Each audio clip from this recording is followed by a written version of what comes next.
cut all that. Of course, bro.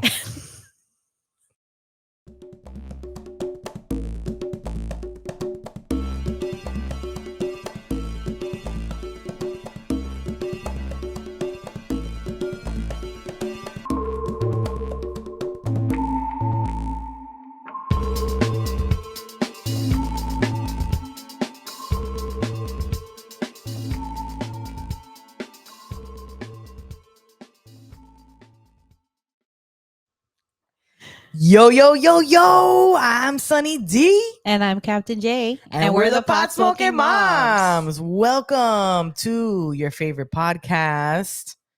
If we are your favorite podcast, we should be.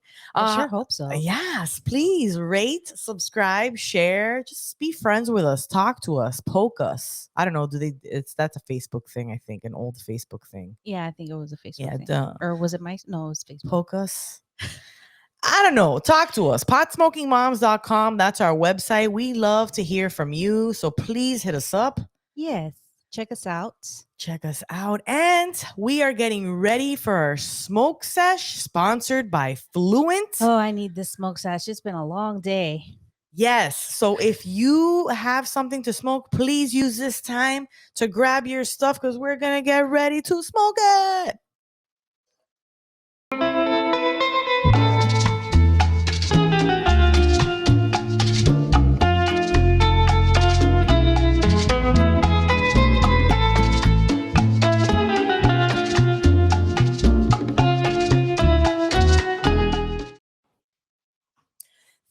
Thank you to our sponsor, Fluent, for making this happen.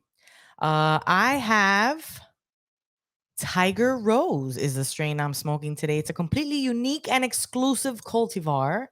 It's a cross of the most orange, citrus, heavy aroma and flavor monster. Blood orange and Topanga Skittles. Extremely colorful, overly citrus in aroma and flavor with heavy trichomes. This sativa dominant hybrid is something to behold. Terpenes, we got some beta myrcene, alpha pinene, and my favorite, limonene. Very nice, very nice. Well, I have some Buddha's Hand Hybrid, a hybrid strain. It is a cross between a limoncello and a white runts. The one I have is coming in at 22.475 THC. This sativa dominant Freedom Town holding strain with a South and East Asian lineage is true to its name. Buddha's Hand has significantly high fragrant floral and fruity buds, produce tropical flavors with pineapple and lavender undertones. The path to nirvana is quick with an almost immediate euphoria that can lead to motivation, focus, and creativity. Motivation, focus, and creativity. We need a lot of that over here. While the primary terpene, myrcene, helps transcend into a light to moderate bodily relaxation. Terpenes are myrcene, pinene, and caryophyllene. Yes, look at this now. Yes. Let's it's kind of hard transcend into light to moderate relaxation. Cheers.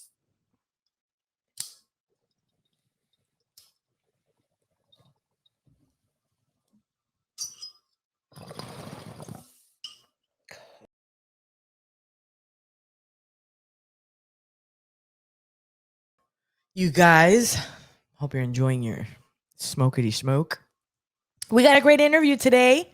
Stay tuned. Brooke Westlake. She's a founder and owner of Women in Cannabis Expo. And she has a company, Legally Blonde and Blunt. She'll be on our show talking a little bit about the expo, why she started it. So please stay tuned for that.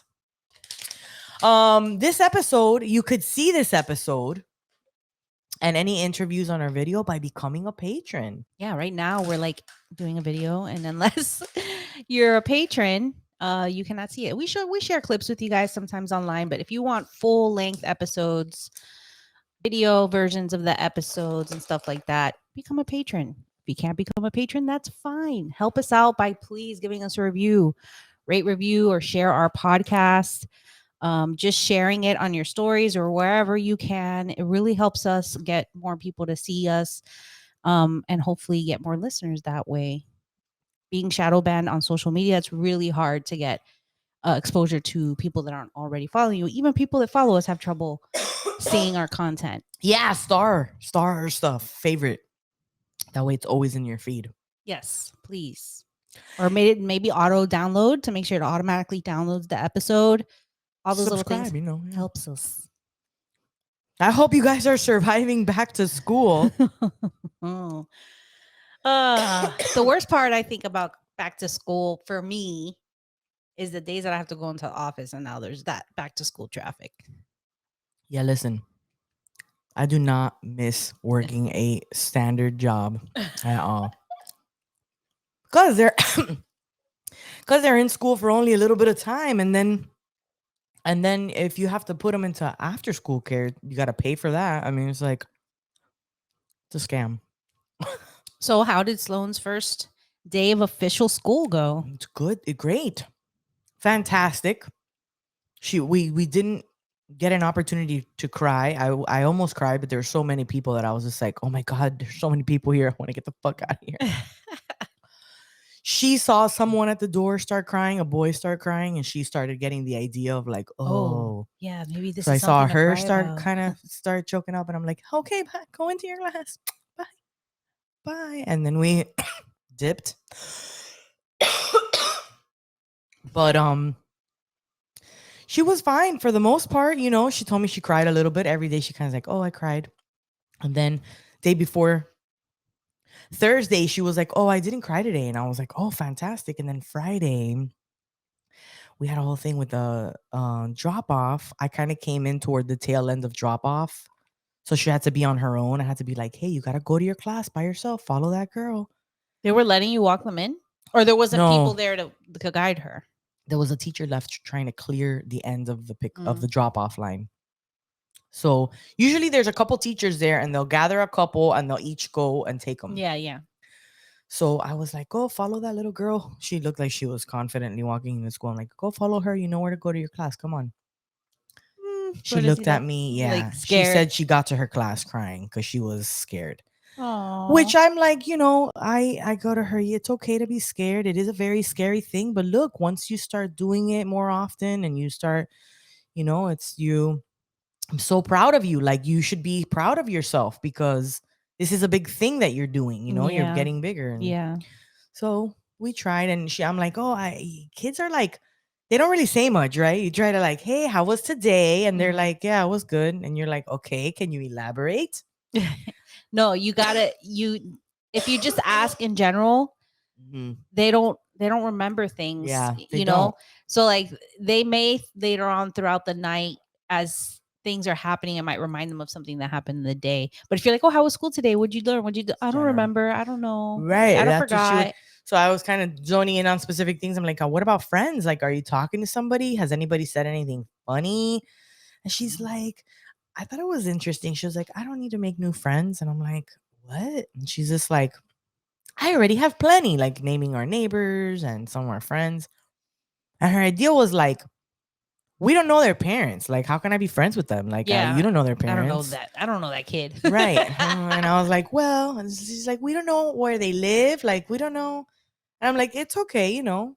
One day that you might, if you might go to a birthday party or something, and we might get to know them. Like, you're gonna be in school with them for a while. And then it was like, oh, this is every fucking day. Yeah, she's like, oh shit.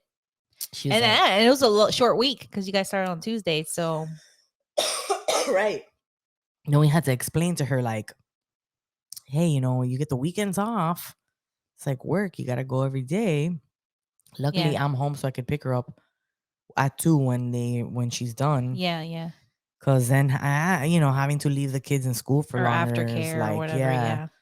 So at least we got that, and she seems to be liking it for the most part. She likes it. She just, yes, you know, she's little. She's gonna cry. I cry. I would go to work and cry at work. Like I'm not gonna, you know, we all do it. But it's just like the consistency of doing it every day so that it's muscle memory. It's like you don't really have to. But still, you know, lamented with her, like, yeah, it sucks. You got to be there a lot. But hey, you get the weekends, right? So at least we can look forward to that. Yep. Yeah. Let me tell you, Julian's already like, he was like, oh, we were really lucky that school started on Wednesday. Not only was it short week, but Wednesday's early release. So we got out at 1:50 instead of 3:05. Yeah. So he's like, yeah, it was great. So uh I was really worried about him not being able to find the classroom too. And even though this is already his third, technically third year here, he is starting third grade, but kindergarten got interrupted by the pandemic. First grade, he did not go there, and he only went for half the second grade.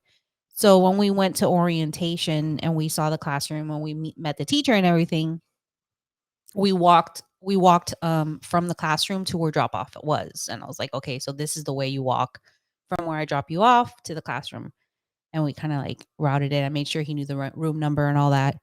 And when we took him in on the first day, we walked him in, and he was sitting right next to two of his closest friends from the last year. Oh, lucky. I know, but now they don't sit together. I don't know what happened, but the teacher rearranged everybody.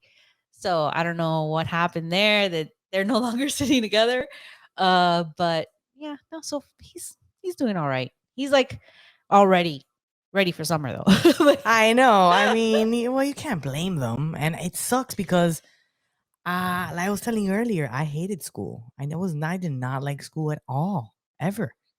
And so it's hard to like, when your kids like not Yeah. wanting to go, it's hard to like, I think he just gets bored, and he's like he only likes like PE and the stuff time that they have recess and like free time. I guess he gets kind of bored with schooling. And on his paperwork that came home on the first day, there was a letter saying that I had to acknowledge that he was in a gifted advanced class. I didn't even know he was being placed into a oh, gifted that's advanced class. awesome. And he tested before the pandemic. When he was in kindergarten, his teacher recommended him for it. He tested for it, but then the pandemic happened and that just fell through. Then during first grade, that teacher also recommended, so we tried again, but it was all like testing through virtual and all that. And he just barely wasn't going to make it. Like he scored just under where he would qualify for it, but for some reason if he had free lunch, or like if we were like a low income family, he would have qualified. Like the qualifications are lower if you come from a low income family. And so they told me to register for free lunch, and I'm like, I don't think I'm going to get approved for it, but they're like, try so that he could get into the program. I tried. I didn't get approved for it. So I didn't hear anything of it after that. And then Right. he started school this year, and they sent that letter, and I was like, oh, I didn't even know he was being placed in this class. But it was basically a letter saying, oh, he's in this class. We chose the kids in this class based off this, this, and this. But it doesn't guarantee he'll be in advanced again next year. So I guess he Yeah. just has to continue doing well if he wants to stay in the advanced class. Mm-hmm. Well, that's good. I was kind of bummed because we didn't get my kid into the dual language program, which I was kind But of she has hoping. Spanish, right? I don't know. I'm not sure. I don't think she does. I feel like all Florida schools have Spanish. Oh. Well, our school does qualify for the free lunch program, like for everyone, like no question, Oh, that's everybody. nice. So that's pretty cool. They do breakfast too. I think they do free breakfast for everybody, but I don't think they do Yeah. free lunch for everybody at our school. And then we're sleeping better now, because now everybody's got to go to sleep earlier and got to wake up at the butt crack of dawn. On a schedule. So, and then I got earplugs, so that's working out a little bit too. Even though I'm For the telling you, snoring we've been husband? so tired. Yeah, for the snoring husband, we've been so tired, and that's why I'm kind of like really happy that we got a schedule. I love change, so it was like, oh, cool, we get to do something different now. It's not the same shit over and over again. So, it's interesting, but yeah, we're sleeping better now. Everybody's sleeping through the night for the most part. That's good. Yeah. Wait, it'll be even better if you get her own bed. Right. Well, that's the next step. Is I think we're just gonna bite the bullet and get them their separate beds. So yeah, so Sloan isn't waking because her up yes, in the morning. I know, because they like to wake each other up. I Mhm. was looking in the camera this morning, and my older was just, it's cute, it's sweet. I wasn't gonna get mad at it because she was kind of like caressing her, trying to like coax her to wake up. Yeah.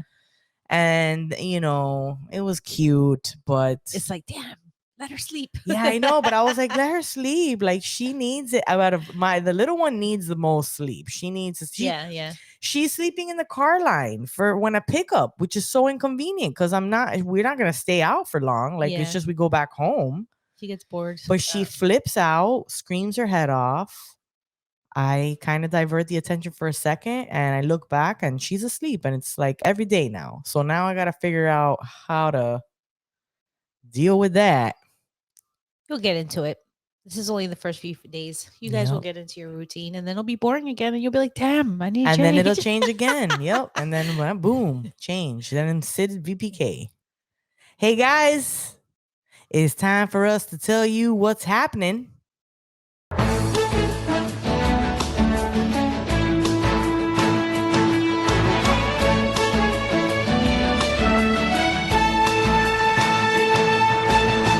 News News nugs. Nugs, where we get high and read the the news weedy to news to you.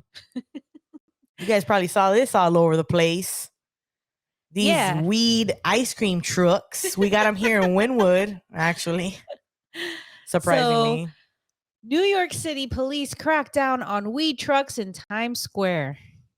They got to check out Wynwood. I know. I have a feeling that's this coming. is going to start. I don't know here, unless they just look the other way over here. So NYPD officers cleared out weed trucks in the Times Square area on Tuesday. Police descended upon over a dozen weed trucks. There's a dozen of them just chilling there. Yeah, they're like food trucks. They're food trucks and weed trucks. Right. Weed trucks in the Times Square area of New York City Tuesday, and the latest weed truck crackdown in the city. But some locals say there are more serious crimes that should be the focus of the police. Yeah, I would say. It is the backlash in response to what locals are calling an open air drug market caused by unlicensed weed sellers and trucks. None of the trucks have permits to operate, as licensing has not yet become available. However, retail licenses become available within a week on August 25th. The New York Police Department is fed up with the torrent of illegal cannabis trucks easily found on New York City streets. Many locals agree. New York Daily News reports that one of the most prolific drug chains, Weed World, which sold mostly edibles, was forced to pay over $200,000 in parking fines, and about a dozen of the chain's trucks were cleared off the street. Damn. So if you are looking to buy illegal drugs from the Weed World bus located on 5th Avenue and 40th Street, it is no longer open for business. He had to put the streets they were on. Said NYPD Chief of Patrol Jeffrey Madry tweeted about the seizures. We do not anticipate it opening for business anytime soon. Tom Harris, president of the Times Square Alliance, said that on any given day, there are about a half dozen weed trucks parked in the direct vicinity of Times Square. The responses on Twitter, however, were far from reaching a consensus. Weed World said on August 15th that it paid $200,000 of the $500,000 in owed parking fines and had worked out an installment plan with the city's Department of Finance. Last June, law enforcement towed away 12 Weed World's trucks and declined to release the trucks until the fines were paid. Weed World also operated a brick and mortar store nearby, just up 7th Avenue, and plans on getting a permit once they become available after gaining the attention of New York's Cannabis Control Board. Wow, that's a lot of money in fucking fees. Yeah. In the latest sweep, the NYPD posted footage of 19 vehicles seized off city streets for allegedly selling cannabis products without permits. The NYPD and other officials aren't only going after weed trucks. State officials recently slapped 17 storefront cannabis operations and trucks with cease and desist letters for allegedly selling cannabis without a license, including Weed World on 7th Avenue. So their brick and mortar place got hit up too. Yeah. There are no businesses currently licensed to sell adult use cannabis in New York State. Tremaine Wright, a chair of New York's Cannabis Control Board, said in a statement, New York officials will begin accepting retail cannabis licenses on August 25th, the Office of Cannabis Management announced. License applications will be accepted for a month after an online portal opens. So they're like, no, they know nobody has the legal means, the licenses. But they're like, Yeah. it's legal. Let's get started. Yeah, for sure. We're in the application process for the license. It's not a big deal. Yeah. Right? They're like, we're about to get it, bro. Like, chill. We're about to get it. Bigger fish to fry. To be fair, cannabis isn't Times Square's only problem, and weed trucks might be the least of their problems. Last year, police shut down a 24-hour open-air bazaar that sold crack cocaine. Yeah, I would say that's a little more important to Holy be focusing balls. on. Are you crack kidding cocaine me? is still like a big A thing. fucking farmer's market? Oh, crack cocaine farmer's market. Okay. And we have weed farmers market? Shit. That business operated without anyone batting an eye for 2 years. Oh, shit. In that stance, a crew worked round-the-clock shifts at 43rd Street and 8th Avenue, according to NYPD and federal authorities. Holy shit. The operation was open 24/7 and launched in December 2019, and perhaps one of the only places in America that you could get away with it with that long. Police called it Operation Ghostbuster. The city is also focusing on safe injection sites with personnel and to supervise. New York Times reports that on the first day of operation of one site, crew members were able to reverse 2 overdoses. Oh, wow. In the meantime, New York City mayor told New Yorkers to light up, that is, until licensing begins at the market matures. I mean, yeah, there are bigger fish to fry. Focus on those hard drugs. Yes, Jesus. obviously, these people are operating without the permits and licenses, but in my Which opinion, sucks for the people who do abide by all the laws. yeah, and they're waiting for the time, But I don't know. You don't think they're like shooting themselves in the foot by getting ahead of themselves? That's like now they're gonna. I would think that would cause trouble for them to properly get licensed. well, I mean, everybody definitely wants the foot in the door I mean, you definitely want to start getting your name out there, and that's what they were fucking doing. They're like, weed's legal. Woo, trucks They're everywhere. like, weed world. No, because you're already able to like openly consume there anywhere where cigarettes can be consumed. You Yeah. can smoke weed. So like they're like, we need to capitalize on this shit. People need weed. Yeah, let's get it to them. Speaking of needing weed, our next story is DC medical marijuana registration surged in July after self-certification law took effect. Data shows. This story's for our buddy Lauren. Lauren, She's considering self-certifying herself. what? So you just say, hey, I Yeah, I need qualify. cannabis. I qualify. I need cannabis for my mental health, for my health. and You then just that's it. self-certify. You're like, yo, Period. stamp of approval myself. All right. So Washington, D.C. residents have wasted no time taking advantage of a new law that allows people to self-certify as medical marijuana patients that took effect in early July, with officials releasing data that shows a significant spike in registrations last month now that people no longer need a doctor to sign off to join the program. God, can we get this passed here? Shit. The district's Alcoholic Beverage Regulation Administration, the ABRA, posted the monthly figures on Thursday. More than 1,200 people registered to become cannabis patients in July for a total of 15,730. Show the next slide. Oh my gosh. Well, it's not clear how many of those patients self-certified since Mayor Muriel Bowser signed the district council passed bill into law on July 6th last month. Saw the largest jump by far in registrations this year. Registrations have been steadily increasing, but most months have only seen a few hundred additional patients. You can see this chart, like it just like flies up. From June to July, medical marijuana patient registrations increased from 14,468 to 15,730, roughly 9% growth. Since the beginning of the year, the next largest bump in registrations took place from March to April when the number grew by 403 patients. That was a 3% difference from 13,445 to 13,848. Observers expected to grow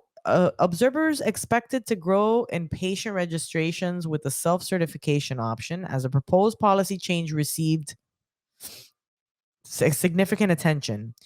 What it does is effectively allow DC to circumvent a congressional spending bill rider that's blocked the local government from using tax dollars to implement adult use marijuana sales. That's crazy. That's a big bump. Like, yeah, I think I would self-certify. No doubt.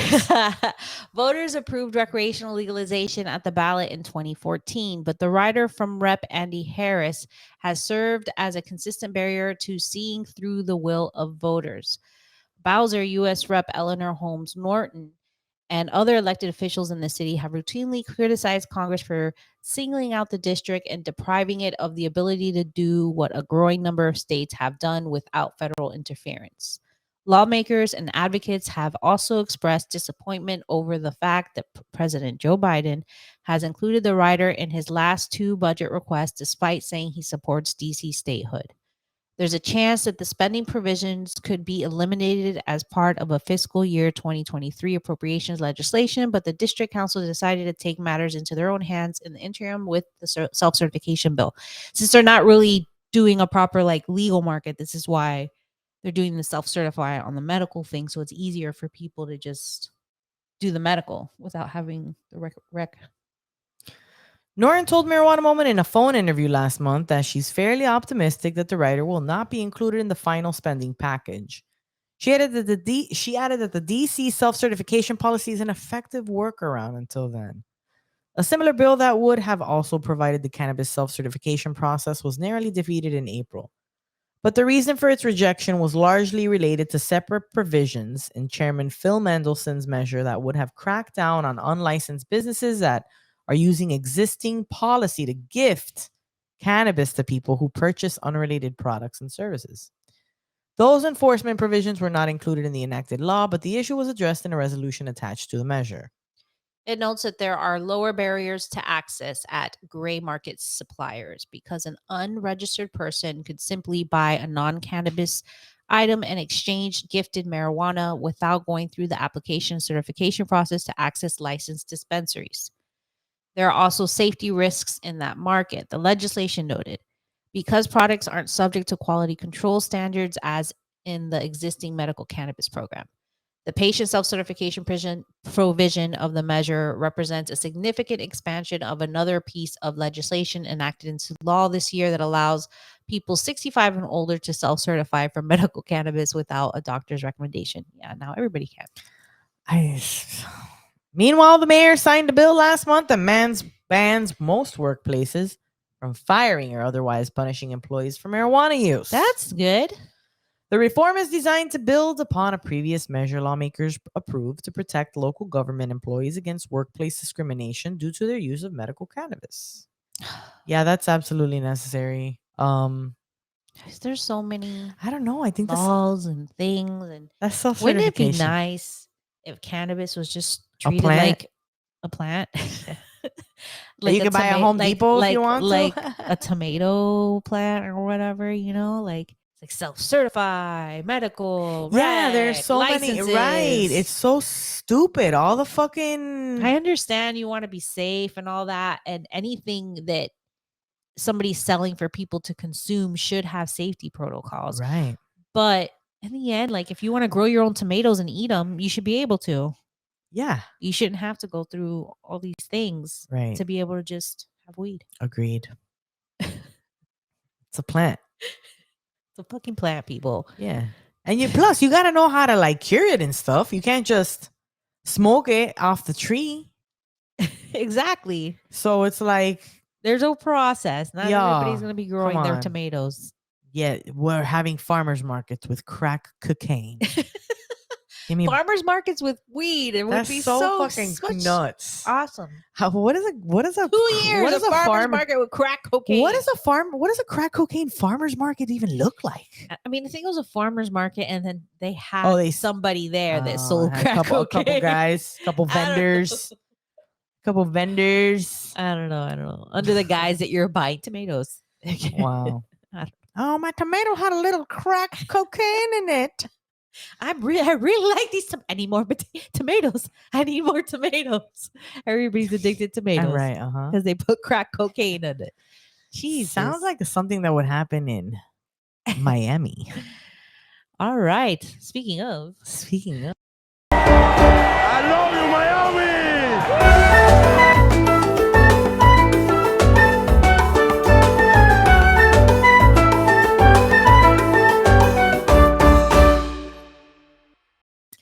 I'm going through old pictures and I'm telling you, I have a picture with the guy who says "I love you, Miami," which is Levon Hernandez, who was a baseball player for the Marlins. We gotta throw that up on an episode, and we will do a little history on who Levon Hernandez is. So we could tell everybody who doesn't know who Levon Hernandez is. And I don't think people know that that's a person. Like it's a historical moment in Miami. Yes. The "I love you, Miami" moment. And I have a picture with a dude. We will talk about him in a future episode.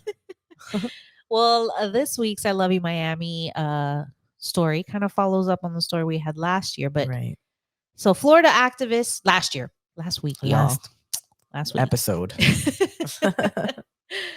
Florida activists. Hold on, I need to click. Florida activists plan marijuana home grow initiative for 2024 to run parallel to industry-backed legalization bid. So what? They're gonna run these two petitions to get it on the ballot, so they could be like next to each other. They're gonna be two separate things we're gonna vote on. Yeah, like they're Okay. trying to get both of them on the ballot. That's what Gotcha. I'm understanding from All this right. headline. Let's read it and find out. Let's see. Florida's biggest medical marijuana company recently launched a push to put marijuana legalization measure on the state's 2024 ballot. And at the same time, other advocates are exploring plans to have voters decide on what they hope will be a complementary measure.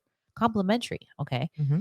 Permitting adults to grow their own cannabis at home. Okay. The All industry-backed legalization campaign filed their measure with the state earlier this month. But in what they say is an effort to avoid a legal challenge over single subject ballot rules, the initiative is relatively limited in scope, lacking provisions to allow home grow or promote social equity, for example. That has rankled some observers.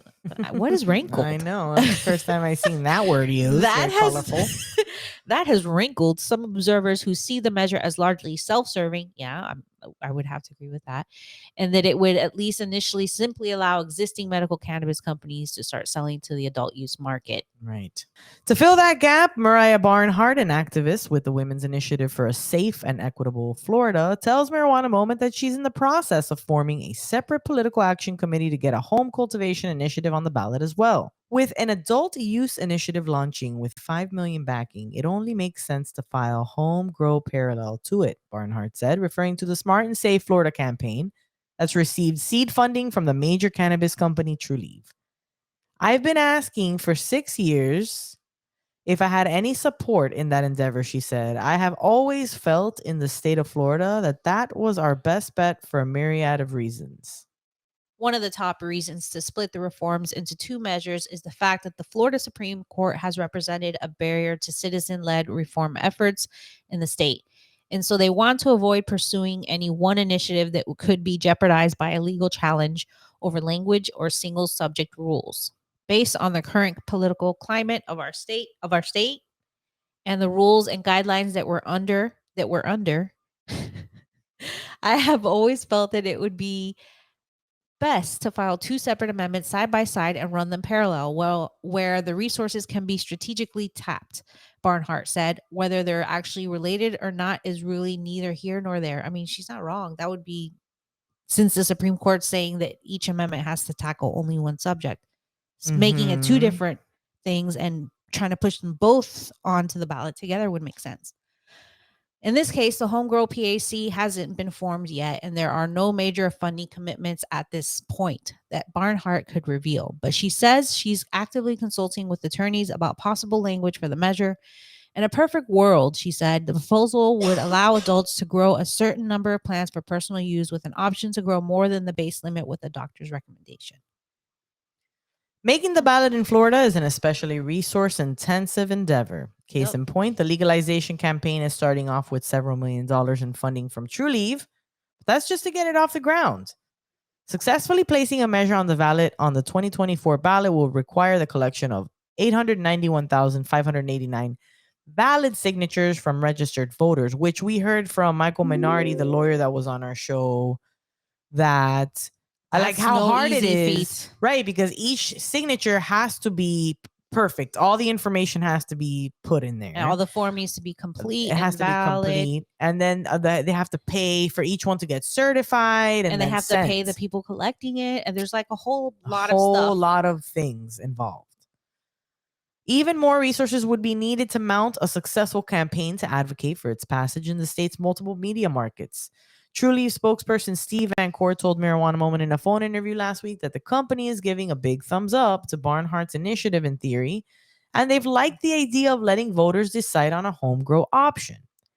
However, it's Trulieve's understanding that attorneys are struggling to nail down the language. So he said it would be premature to comment on the extent to which the business might be willing to financially support any campaign that comes about. Yes, we will support it. When and to what extent still remains unknown because she's still drafting it. You can't commit to something sight unseen, Van Court said. It's true. But we like the idea and we want to support something like that as well. Barnhart, for her part, said she's very hopeful that that cannabis industry stakeholders are going to come to the table to support the homegrown initiative, suggesting that the industry-backed paid petitioning effort could let the personal cultivation campaign tap into its resources by having workers collect signatures for both measures at the same time. They have the opportunity to prove their dedication to home grow, which they have been publicly supportive before in the past. She said it costs them absolutely nothing if they're placing their initiative for signatures to place ours side by side with it. Combined efforts, okay. While Florida voters approved a medical cannabis constitutional amendment in 2016, subsequent attempts to place broader legalization on the ballot have been rejected by the Supreme Court, which we've reported on many times, which has ruled that the language of proposed measures by Make It Legal Florida and Sensible Florida were misleading, invalidating them. The legalization measure that has been filed for 2024 by Smart and Safe Florida isn't just limited by the lack of home grow or equity provisions favored by many advocates. It's also deferential to the legislature on key issues like expanding licensing beyond the existing dispensaries in the state's medical cannabis program. There are currently about 450 medical marijuana shops owned by about 24 operators, more than 100 of which are owned by Trulieve. Excuse me. Without legislative action on additional licensing, that consolidation could persist, which could raise equity concerns. Many advocates have pushed for reform legislation that gives specific licensing priority to people from communities that have been most impacted by the drug war. Should any cannabis reform measure make the 2024 ballot, at least 60% of Florida voters would have to approve it for it to be enacted. With respect to timing for the home grow campaign, Barnhart said that she's prepared to file the PAC paperwork to form what's expected to be called Wise and Free at any point, which she first spoke about with Miami New Times, and that ballot language could come soon as well. We're confident in saying that in the next few weeks, we will have something to file, she told Marijuana Moment. Recent polling shows that a majority of Florida voters, 59%, support legalizing cannabis for adult use. So that's a slim margin that shows that advocates will have their work cut out for them if the measure qualifies. A separate poll released in February found that 3/4 of Florida voters support legalizing marijuana possession for adult use, including strong bipartisan majorities. The survey didn't ask about where voters stood on creating a regulated system of cannabis sales, but 76% said they either strongly or somewhat support allowing adults to legally possess small amounts of marijuana for recreational use.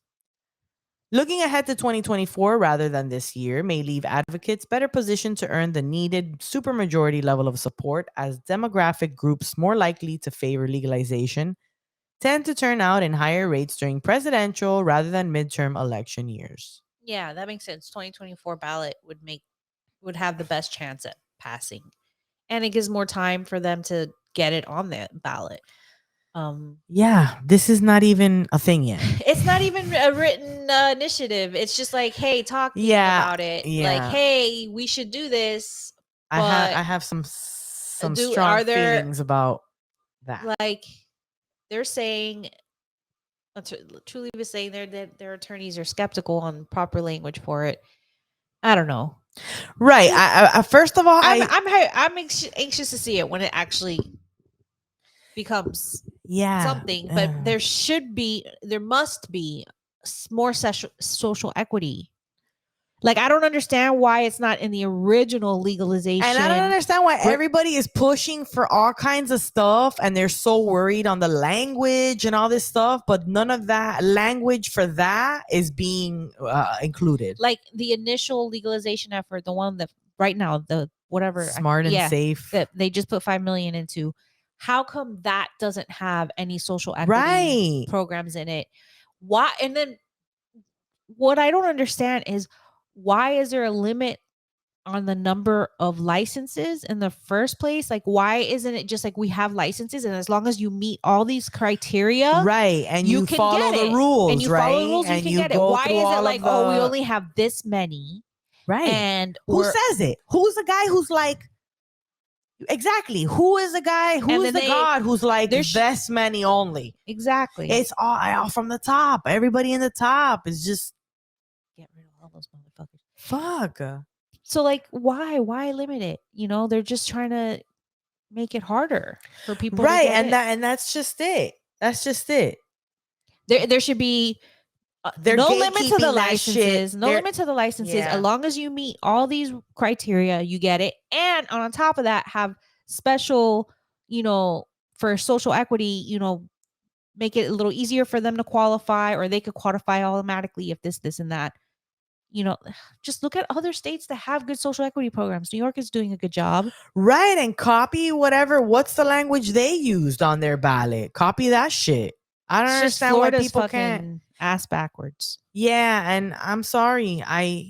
If you're gonna go through the trouble of getting a measure out and have people sign up and do all that bullshit, like, you gotta add some of that shit in there. I just don't understand. Like, they want to do, I don't know, parallel, get another third one in there. We should start a third fucking initiative where we're like, let's just let everybody out of jail. Let's just start there. The third initiative is to fuck the stupid license limits. Oh my God. And add social equity programs.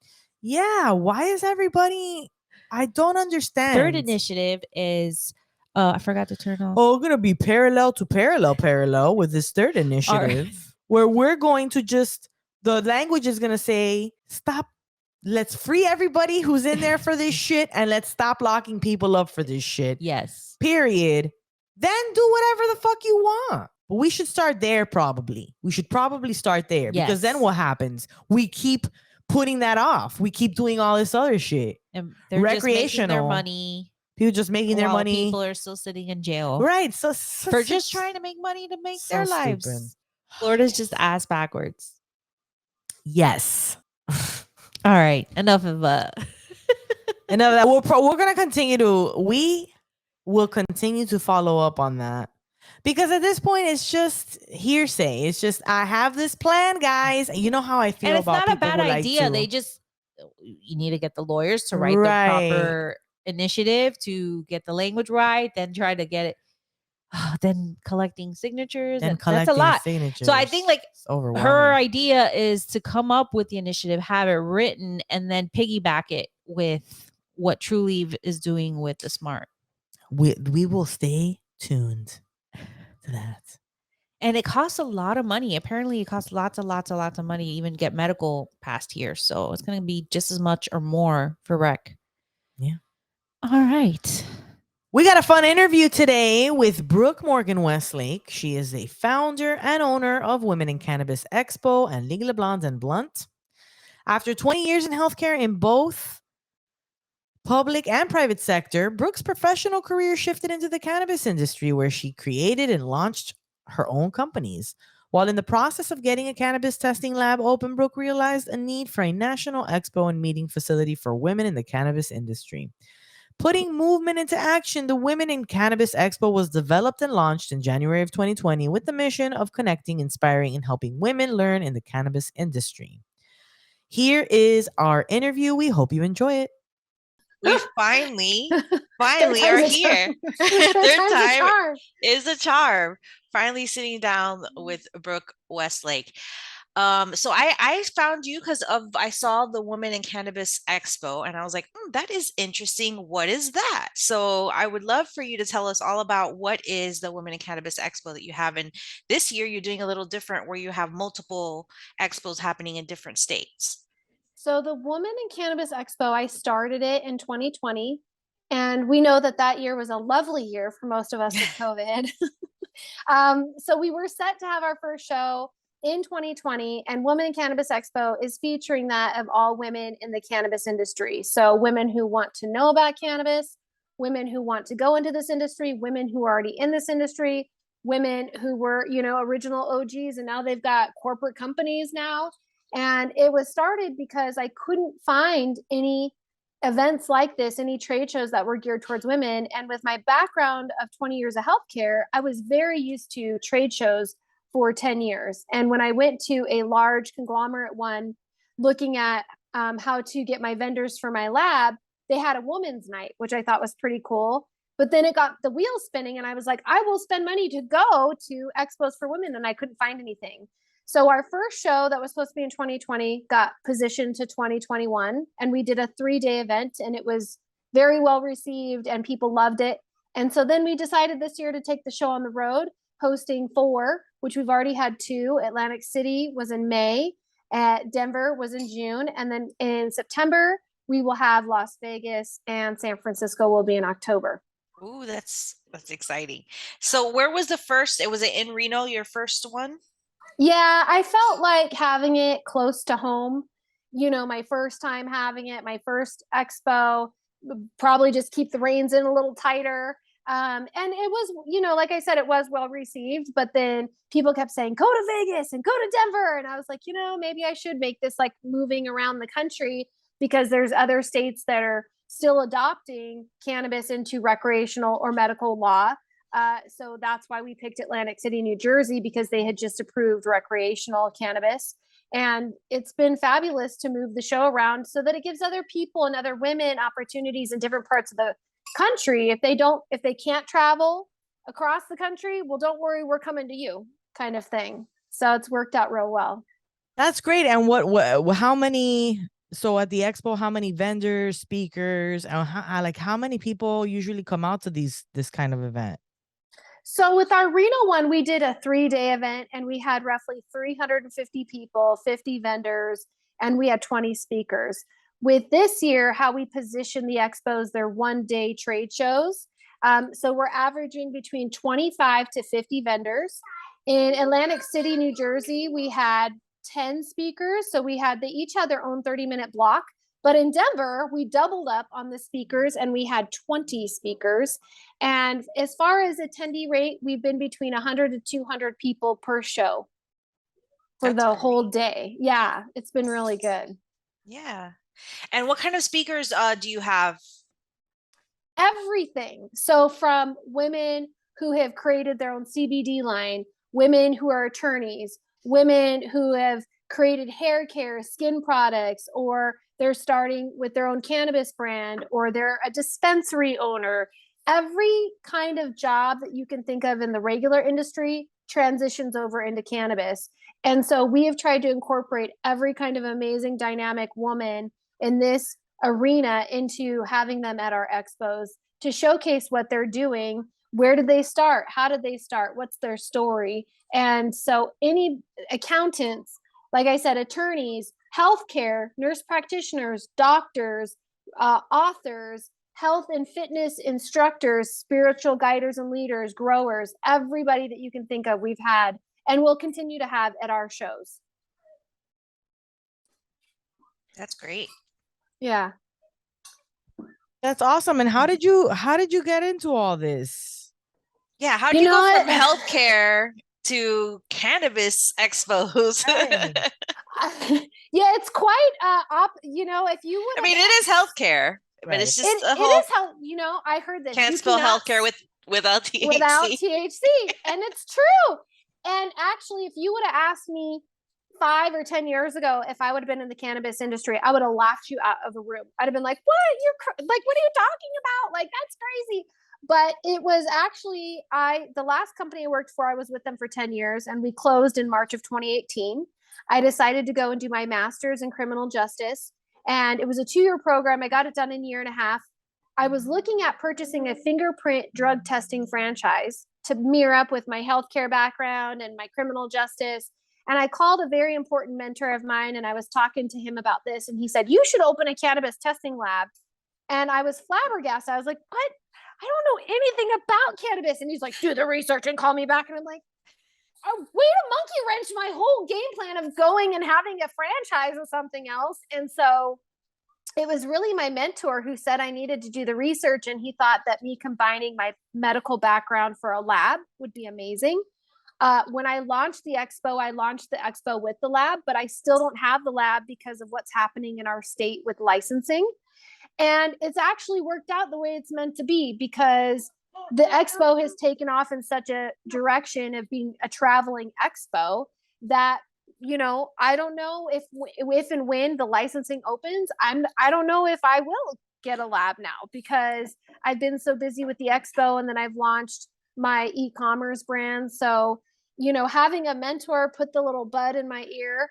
That same year when I actually had launched both, I almost died. I actually had a bowel volvulus obstruction. and I was taken by ambulance and I had emergency surgery. I was in the hospital for 7 days. Oh, wow. Super sick by the end. So it was like, it happened a month before I was supposed to have my first show. And it was like, and then COVID, and everyone's like, you can't have a show because of COVID. So it worked out. By the end of that year, I was very sick.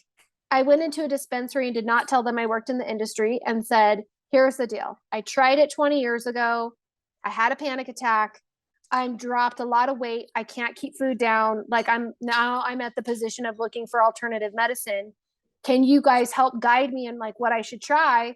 And it's really, cannabis has come full circle because I'm an avid vapor. I like flower. It's helping keeping me alive because nutrition is something I've now been struggling with significantly. And so it's funny because it was placed in my life as a business, and now it's actually in my life incorporated full circle, helping me achieve nutrition when I meet with my endocrinologist. So it's been pretty awesome.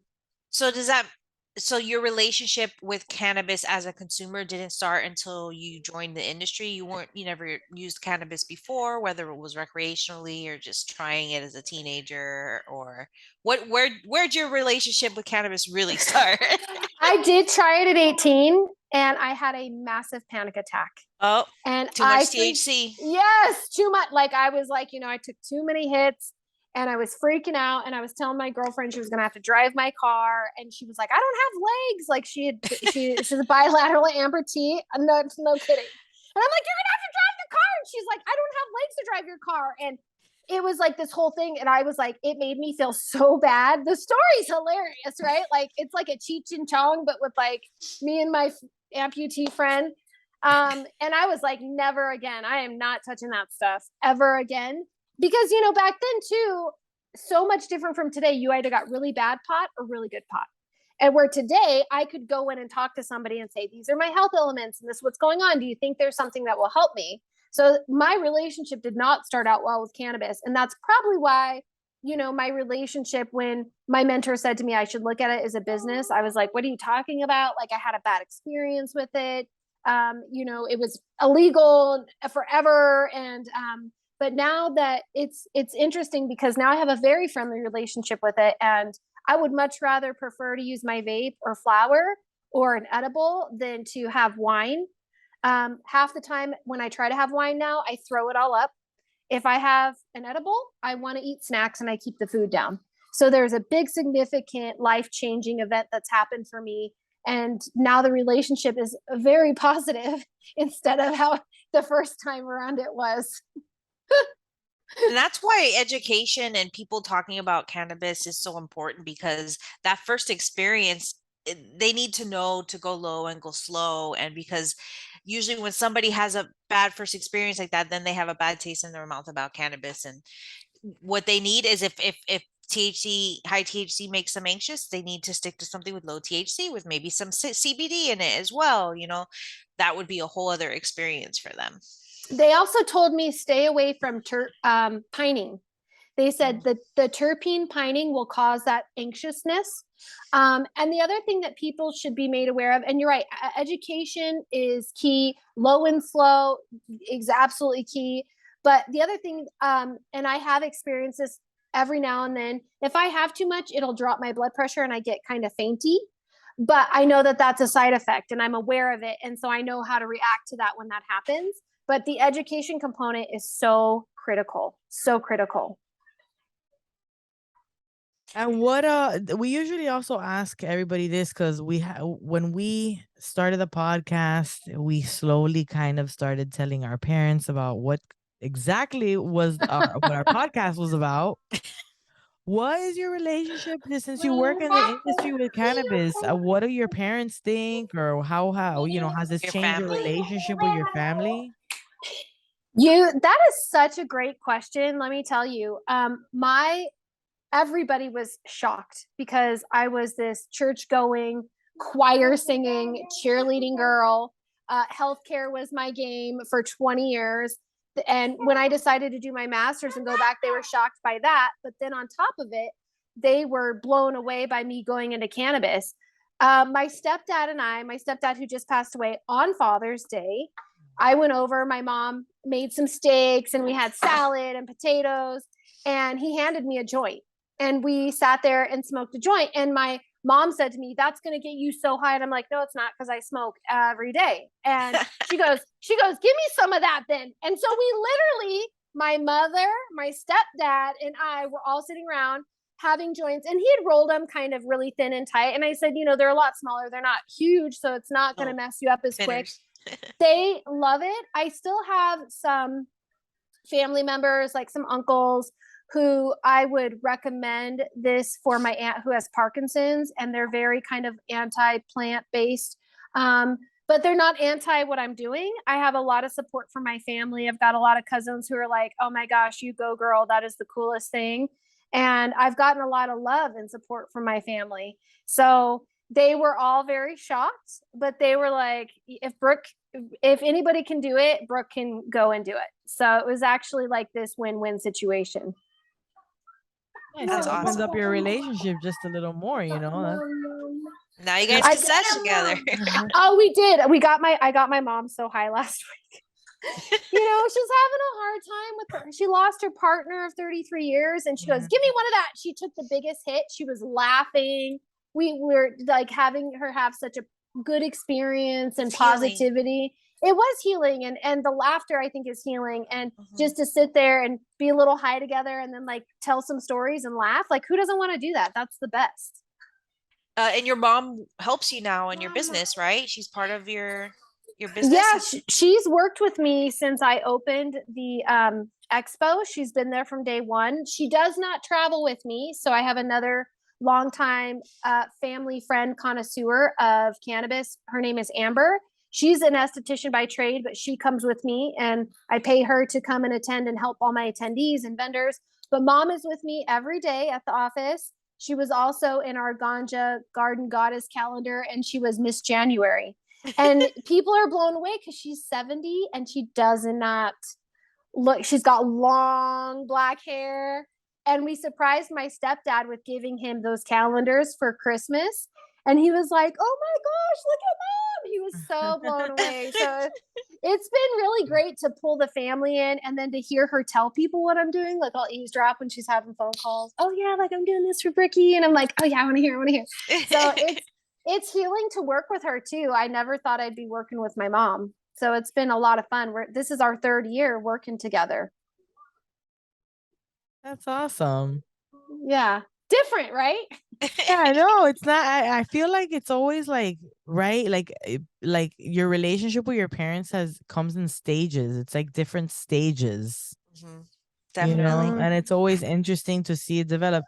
We always talk about like how we had to kind of like warm up to it and how surprising it was and the conversations we were having. And it's interesting because my mom is older and she's very conservative Hispanic. And so like my sister's pretty conservative too, but she's a little bit, more hip. However, ever since I've told them about the podcast, since like the world has been also changing and being a little bit more open and talking about cannabis, it's interesting to hear them like bring it up. Like I had a family member that they went to visit was growing because in the country they went to go visit them. He was growing it. And when they came back, they were like, "Oh, we told them about your podcast." And I was like, "Oh, okay." So That's it's like, it's interesting to see how That's funny. your relationships develop once you start talking about these Once you about come out cannabis. of the green closet, the cannabis closet, and you're starting to be more open and honest about your love for this wonderful plant that helps so many people. And it shouldn't be restricted. It should be accessible for everyone. Like here in the state of Florida, you can only get it if you're a patient, and you can only get it if you have certain qualifying illnesses for it. But it's like really, it's not just for chronic illnesses. It's really for everyday healthcare, like just for every day use, whether it's stress relief. We're all stressed as hell. Stress is what causes most of our illnesses. Stress is what kills Inflammation. us. Yeah. And inflammation. Weed's the answer. Right. I would rather that, I mean, honestly, I would prefer, as my oldest, he's 12 and he gets old enough to drink, I would prefer that he use cannabis instead. And for me, I really like sativas. Indicas make me real tired, which is fine, but I'll only use them to sleep. The sativas, the creative factor that comes with the sativa with me, the stuff that I create when I'm had my THC sativa, people are like, when did you come up with that? I was like, I was high. I was totally high. And it was great. And they're like, it's freaking brilliant. I'm like, I know, you're welcome. And I would prefer that more people, in my opinion, I think that we would have less addiction issues. I think that people would be more of sound body and mind when it comes to cannabis, psilocybin, more natural homeopathic based treatments for their elements, their stress, their chronic diseases. Alcohol really just eats up your insides. And it's so odd to me that we've normalized mom culture and moms drinking all day, but heaven forbid a mom wants to go into dispensary and buy a joint and be a little high later and be chilled out with her kids. I can definitely tell that it not only affects me physically with my health, it affects me mentally, and it makes me a more calmer human. It's like, oh, great, things got spilled on the floor. Okay, I'll go get that. Instead of like, oh my God, I'm stressed out. I'm running around and I got this other project and I got to clean that. It makes me it actually calms me. And I'm a very extreme type A, go, go, go, go person. So I think it also provides some balance in my life. Definitely helps with patience and not being reactive when something happens. My mom could have used some weed while I was growing up, being a single mom of 3 kids. So you touched on psilocybin, and I do want to ask you a little bit more later about what you think about that industry and how that's coming to light now more. But before that, you mentioned, how many kids do you have, and how do you talk to your kids about cannabis consumption? This is something we ask all moms that are on our show. Yeah, absolutely. It's a very important question to ask because we have to break the stigma. So the first thing is, my oldest, I have 2 boys, 12 and 3. They're both from my same ex. There's a long gap for a long reason, because it was traumatizing having child 1, and you think you know all these things and you really don't, and you're thrown into motherhood, and there's all these ups and downs that come with it. My oldest, when I started in the business, he kept saying, oh, my mom has a weed business, and he was kind of like, preteen, puberty going through kind of situation. And I've told him, you sound uneducated when you talk like that. It's called cannabis. We don't say marijuana, we don't say pot, we say mommy has a cannabis business. And I've told him there's nothing wrong with what I'm doing. It's completely legal in my state. And he will find out when he gets older just how amazing this plant could be. I think that he struggles a lot with his own self. And I think that this could be something that could help him with anger management, frustration. My 3-year-old doesn't really know, other than mommy's got her own business or job, so he doesn't quite understand. And it'll be a conversation for him later on down the road. But definitely have had some talks with my oldest. He knows that he's not able to touch. Hey, he knows he's not able to engage in any of that until he's older. But I want him, I will get you here. Have some of mine. I know I would prefer that he ask me all the questions and I be able to educate him on whatever questions he has. I know. Okay, go get it on the counter and I'll get you one. So I would like him to ask me all the questions so that I could educate him as well. And that was the 3-year-old in the background. I got one of those. Yeah. I know what that's like. I'm all vape session. Yeah, man. It's tough. I have a 5-year-old and a 3-year-old, and my nephew's in town with his stepkid, and she's 7. And they were like, "Oh, are you ready for her? Oh, and then they brought her over, and I was like, y'all have never taken care of my 3-year-old, because the 7-year-old's great. Like, go take my 3-year-olds, then tell me who I gotta worry about." That's funny. You know what? My 3-year-old's the mellow one. It's my 12-year-old that's more work for me. And I've told him, I'm like, you are more work for me, and you are 12. Hence and the he's gap. my calm one. Hence the gap. Yes, hence the big gap. He just came out. They come out so different. You said you have they're 2. Totally different. Yeah, the first they're night and day. The first, I had the second one pretty quick, because the first one was like a cakewalk. I was like, oh, that's cool. And then it was like, no, bitch, here you go. That's, I almost didn't have a second. And we, like I said, I was very traumatized. He had colic for 9 months. He was a tough baby.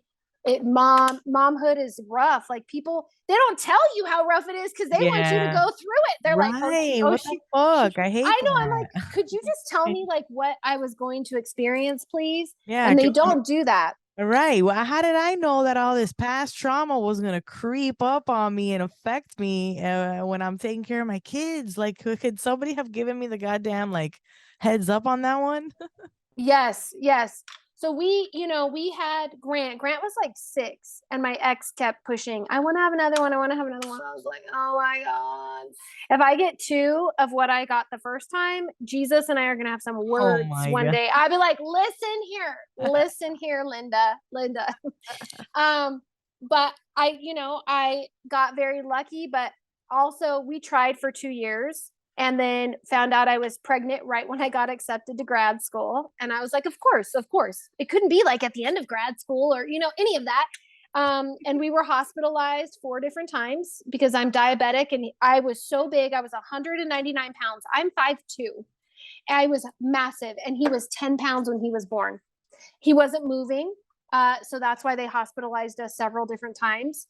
But he's cool. He's like mellow. He's my little chill baby. And but yeah, they're so different, as you know.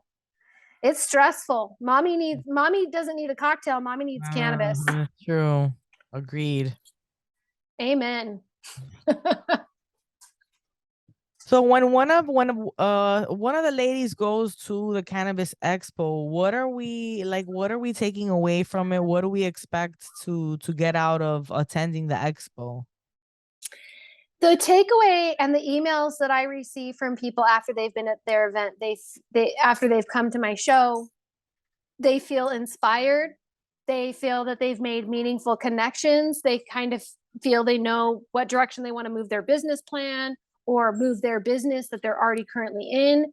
They are able to communicate with other women and find out what's working, what isn't working. And they're also able to make and have lifelong friendships from other individuals in this industry that maybe they didn't know before. Break the negative stigma of mom culture and wine and mom and cannabis.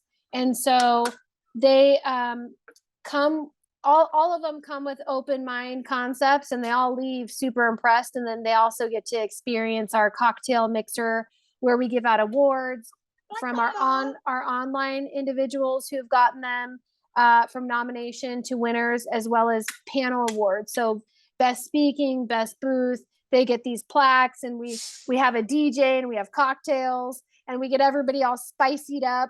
I made the mistake of playing, I thought the song was called Big Big Energy, and apparently it's Big Dick Energy. Yeah. Came dancing out on stage and everyone was like, oh, we love her, she's funny. It's a good song. It is a good song. They get some comedy. They get a little comedy. They get some education, and they get to meet me in person. Sounds like a great time. Yeah. It is a great time. And that was our interview with Brooke Morgan Westlake. You can find her on Instagram at Women Expos, Twitter at Women in Cannabis. Cannabuy1. She's does she have a website? WomenInCannabisExpo.com or LegallyBlondeandBlunt.com, NeonNightApparel.com. So there you have it. Follow her, and maybe we'll see you at one of the expos someday soon. That'd be nice. Great. Yeah. Hey, thank you guys so much for listening to our show. We hope you enjoy it. We enjoy making it for you. Special thank you to our patrons. Without you, we can't get fancy with the bullshit. So thanks so much to contributing to our podcast. We want to give a big shout out to our special patrons, Yanni, Destiny, Lauren, Jesse, Christy, Denise, Peaches, Natalie, Angelina, Jenny, Catherine, Jay, Chrissy, Guillermo, Diane, and Gabby. Become a patron for early access to episodes, additional content, video, phone call versions of our interviews, Zoom smoke sessions, exclusive mom trips and events. And if you can't become a patron, even though it is the coolest thing that you could do, because we have a great time, you could always just, help us out by subscribing, rating, and reviewing our content on all of our social medias. Yeah. And especially on whatever platform you listen to our podcast, please be sure to rate and review. Thank you. And we'll go check out our website, potsmokingmoms.com. We have updated. It's got a fresh new look. Nice, fresh new look. Tell us what you think. Check out the partners we work with. We put all of our links, affiliate links with discount codes. Check it out. Yes. Thank you so much for listening. And we will catch you next time. Bye. See ya. Play us out, Jay.